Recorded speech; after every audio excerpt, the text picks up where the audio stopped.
O sea, el resultado en sentencia de lo que se maneja en relación a la legislación en materia de trata. Todo este material va a quedar reflejado posteriormente en un libro. El libro todavía no está listo, se supone que iba a estar listo para este congreso, pero no pude terminarlo, pero en algún momento estará, no a la venta, pues no se va a vender, se va a regalar, pero sí estará disponible. Bueno, ¿qué reflejó el estudio y cuáles son las conclusiones a las que pude arribar de acuerdo al material que se obtuvo? Primero, que el desarrollo de la normativa en materia de trata de personas en Latinoamérica se ha basado o se fundamenta, digo yo, en 4 fases, ¿verdad? Y yo la dividiría así en 4 fases. La primera fase fue la carrera meteórica de los estados por crear los tipos penales en base a la definición tercera del Protocolo de Palermo. Y digo carrera meteórica porque literalmente eso fue, a tal punto que algunos países copiaron literalmente la definición y nada más le pusieron un rango de penas. Inclusive la parte donde dice por explotación se entenderá inclusive, fue exactamente reproducido de esa forma. Para los que han tenido algún contacto con los que son tipos penales y técnica jurídica en materia penal, pues entenderán que está a kilómetros de distancia, años luz de distancia, el crear un tipo penal en esas condiciones, y evidentemente esto le provocó mucha gracia, supongo yo, a las redes de trata y a sus abogados, cuando se enfrentaron con un tipo penal que era confuso, que era fácilmente batible, ¿verdad?, en las primeras etapas del proceso penal. Inclusive algunos presuntos indiciados ni siquiera tocaban, ¿verdad?, los estrados judiciales, porque el tipo penal les facilitaba, ¿verdad?, la salida rápida de la acusación o de la investigación, inclusive policial. Esta es la primera fase, ¿verdad?, el tratar de asimilar, y yo no entiendo por qué, ¿verdad?, porque todos entendemos que el Protocolo de Palermo es un documento referente, ¿verdad?, es un referente del siglo XXI, había otros anteriormente, pero no es una norma internacional mágica ni perfecta, ni debe seguirse al pie de la letra, simplemente como decir, bueno, yo quiero sancionar en mi país una conducta determinada que provoca un grave daño social y voy a utilizar como referente, como herramienta, el protocolo, como pudo haber utilizado también la ley Palacios, ¿verdad?, de Argentina de 1913, que refleja parte de la definición del Protocolo de Palermo. Bueno, esta fue la primera fase, repito. Las cosas que uno descubre cuando se mantiene en esa fase y hace un análisis de los tipos penales, a veces es pasmosa, a veces es patética inclusive, porque uno dice, ¿cómo puede crearse una norma penal en esas condiciones? Por ejemplo, uno de los aspectos más relevantes es esa manía que yo nunca entendí de meter los medios comisivos dentro del tipo penal base, ¿verdad? Entonces, ya amarran al fiscal, o sea, ya ahí nomás el fiscal quedó amarrado, porque tiene que probar que hubo engaño, tiene que probar que hubo coacción, que hubo amenaza, que hubo esto y lo otro, y si no puede probarlo, fuera de toda duda, pues sabemos cómo funciona el derecho penal, pues entonces simplemente la persona imputada saldrá libre sin ningún problema, ¿verdad? Ese fue el primer amarre, el primer nudo gordiano que se inventaron, ¿verdad?, en esto de la creación de los tipos penales. El segundo, pues, fue la disyuntiva también ilógica del consentimiento de personas menores y mayores de edad, ¿verdad? O sea, que si es menor, entonces no importa si hubo medios, y que si es mayor, entonces sí tienen que haber existido medios, cuando eso realmente no es relevante, ¿verdad? En materia de trata de personas estamos hablando de una situación de esclavitud, estamos hablando de una situación en que nadie acepta el ser explotado, pues es evidente que hay que liberar ese aspecto del consentimiento, y que el consentimiento en ningún sentido es relevante. Y perdónenme si alguien piensa lo contrario, pero creo que es algo que inclusive es evidente. Y hago un pequeño paréntesis, yo creo que es algo que se nos olvida a los abogados y se nos olvida inclusive al público en general y a los operadores jurídicos. El derecho se basa en una realidad social, ¿verdad? O sea, uno hace una norma en base a una situación real, ¿verdad? Y en qué situación o en qué situaciones me baso yo para legislar en materia de trata. Pues en dos cosas principalmente, ¿verdad? En la actuación de las redes criminales y después en la necesidad de sus situaciones propias de la víctima. Si yo entiendo ese tipo de cosas con claridad, qué es lo que está pasando, y tengo un cuadro muy claro, pues va a fluir de una manera como más clara, independientemente de que exista o no el protocolo de Palermo, va a fluir la normativa. Y pongo aquí otro ejemplo más, esa famosa manía de echar del país a la víctima, ¿verdad? 5 minutos después de que se descubrió, ¿verdad? O inclusive, yo no sé si conocen la figura del anticipo jurisdiccional, ¿verdad? O sea, se anticipa la prueba a juicio, ¿verdad? Se le toma su declaración como si estuviera en juicio y después se le dice de una manera a veces poco cordial o a veces muy cordial con la prensa enfrente, váyase del país, ¿verdad? Entonces, utilizamos la deportación o utilizamos la repatriación obligada. No existe, ¿verdad? Pero la usamos, ¿verdad?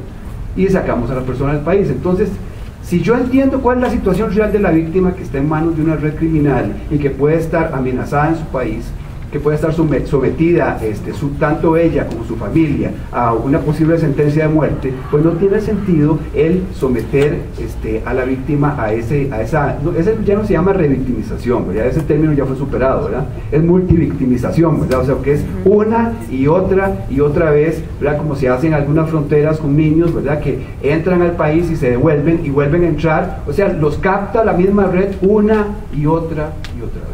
Entonces, eso no tiene sentido. Bueno, esa es la primera fase.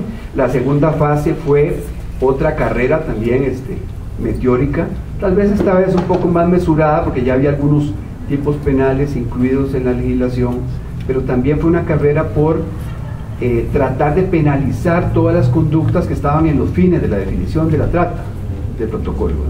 Entonces, empezó a pensarse o a desarrollarse tipos penales para el tráfico ilícito de órganos, para la mendicidad, para la trata laboral, para explotación sexual, se reformaron los de venta de niños, o sea, se fue creando toda esa familia, ¿verdad?, de tipos penales relacionados con trata, porque es lo que nosotros llamamos comúnmente delitos conexos o relacionados, ¿verdad?, porque son actividades relacionadas, pero se empezó a desarrollarse sin ningún orden. De manera que la trata, por ejemplo, la trata para tráfico ilícito de órganos era penada con 6 años, ¿verdad? Y la trata de personas con 10 años, ¿verdad?, en su rango máximo. Entonces, evidentemente, pues eso era otra herramienta que le estábamos dando a los abogados defensores de los tratantes, pues para jugar con lo más favorable al reo, ¿verdad? ¿Qué es lo que más le favorece y por dónde me voy? Me voy por proxenetismo porque son 3 años. ¿Y para qué me voy a meter en tratas? Entonces, en una situación medio apretada, cuando el defensor se sentía como pegado contra la pared, pues simplemente se iba por la norma más favorable. O sea, esas son situaciones que son muy evidentes, ¿verdad? Evidentes y claras cuando uno investiga este fenómeno y cuando ha estado en la práctica jurídica todos los días parado ante un tribunal y sabiendo cómo piensa el juez y cómo piensan los defensores. Ignorancia, sí, en un sentido yo diría que sí. No quiero pensar en que hubo otras razones, ¿verdad? Pero sí, definitivamente hay situaciones que parecen inclusive curiosas, ¿verdad?, que se desarrollan a ese nivel. Y la tercera fase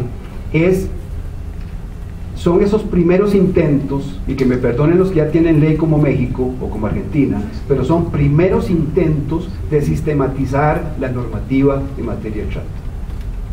Yo no digo que sea malo, me parece bien, que bueno, es como que una idea más integradora, ¿verdad?, de la normativa en materia de trata, como debe ser, porque la trata es un proceso delictivo, no es un delito, ¿verdad?, y como proceso delictivo tiene una serie de mecanismos que deben estar concertados y deben estar articulados y actuar en conjunto, pero son primeros intentos, porque realmente estas leyes nuevas en todos los países, en Guatemala, en Argentina, en Colombia, en Perú, en República Dominicana, etcétera, han chocado, ¿verdad?, han tenido como que un enfrentamiento con la realidad jurídica y social, y pues han tenido que ser analizadas para posibles reformas a corto o mediano plazo, irlas ajustando, irlas entonando, ¿verdad? con la realidad que realmente, o con el fenómeno que deben perseguir. Y claro, para la trata ha sido un poco más duro, porque la trata pues invisibilizada, la trata minimizada, muchos legisladores con los que yo he hablado dicen, ¿una ley especial para qué? Pero si eso ¿qué es? Eso ¿con qué se come? Eso no existe. Y si existe, eso es una cuestión de mujeres que quieren estar en prostitución o de personas que les pagan 3 pesos menos en el trabajo y se acabó, ¿verdad? No está claro para muchos legisladores, para muchos operadores, cuál es la realidad de la trata de personas. Entonces, cuando la ley falla, en algún sentido, cuando el tipo penal falla, entonces dicen, ven, eso no sirve, ¿verdad? Si eso, más bien perdimos el tiempo y perdimos recursos creando un mecanismo tan complejo para una situación que no es relevante, ¿verdad? A mí un director de policía de un país me dijo, bueno, yo aquí voy a crear una unidad de trata de personas, pero a 2 meses. Si en 2 meses no hay un caso, la quito. Porque realmente me parece que eso es una pérdida de tiempo de investigadores y de recursos, y aquí necesitamos resultados. Entonces, es un poco para que entendamos cuál es la mentalidad que se sigue. Yo no sé si aquí todo el mundo está muy motivado y muy interiorizado en materia de trata y entiende muy bien el fenómeno de la trata, pero afuera de aquí las cosas son diferentes.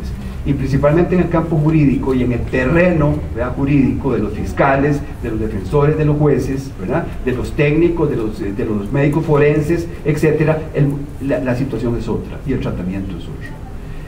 La recomendación entonces, como una fase final, sería crear o manejar un instrumento que sea más integrador. Porque esa es la idea. ¿Por qué? Porque los ejes temáticos de la trata, que pueden ser más o menos, yo no digo que tienen que ser prevención, atención, protección, cooperación y todos estos, pueden ser otros, pero esos ejes tienen que estar integrados, y eso es una realidad que tenemos que entender. O sea, si ponemos una norma por allá, y otra norma por acá, y otra norma por acá, eso no va a funcionar. La cuarta fase, 1, 2, 3, 4, sí, la cuarta fase es la de integrar. Ya, si tenemos integrada la legislación de trata, tratarla de integrar con el resto de cuerpos normativos. ¿A qué me refiero? Protección de víctimas y testigos. O sea, todos los países están ahora con el boom, ¿verdad? Esa es la moda, ¿verdad? De que todos tenemos que tener una ley de protección de víctimas y testigos.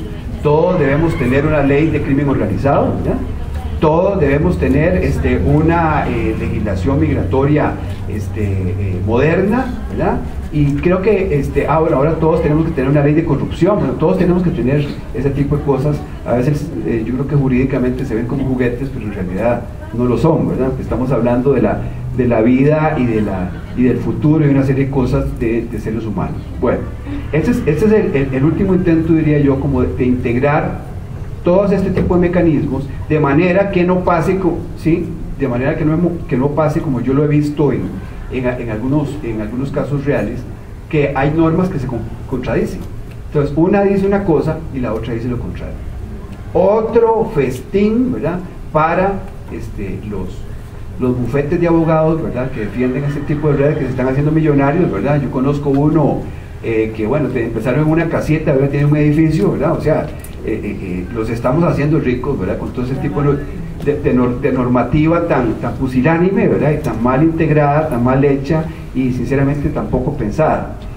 En esto de sentarse, parece muy sencillo, porque es difícil sentarse y primero interiorizar el tema y tener claro que yo me voy a basar en derechos humanos, ¿verdad?, en esta normativa, que voy a tener ese fundamento, ese piso, esa plataforma, y que a partir de ahí voy a construir toda una normativa pensada, ¿verdad? Entonces, el que se meta en la aventura de crear una normativa especializada en materia de trata de personas, pues tiene que empezar primero que todo, analizar qué es lo que tiene, cuál es la normativa que hay en su país, cuáles son las herramientas que tiene, porque a veces se duplican cosas o más bien se echan a perder otras, ¿verdad? Entonces, la idea es un análisis muy serio y muy detallado, y en base a eso crear esa normativa e insertar.